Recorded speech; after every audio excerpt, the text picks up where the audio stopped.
Good morning, grade 4. Our lesson for today is about collective nouns.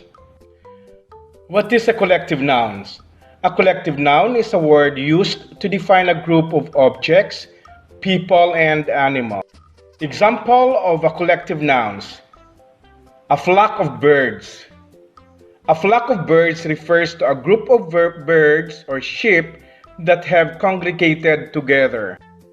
A herd of elephants. A herd is a large group of animals of one kind that live together. A choir. A choir is an organized group of singers. A fleet of ships. A fleet of ships, a number of warships under a single command. A crowd of people. A crowd of people is a large number of people in one place. A shoal of fishes. It is a group of fish or an area of shallow water. A deck of cards. It is the set of playing cards.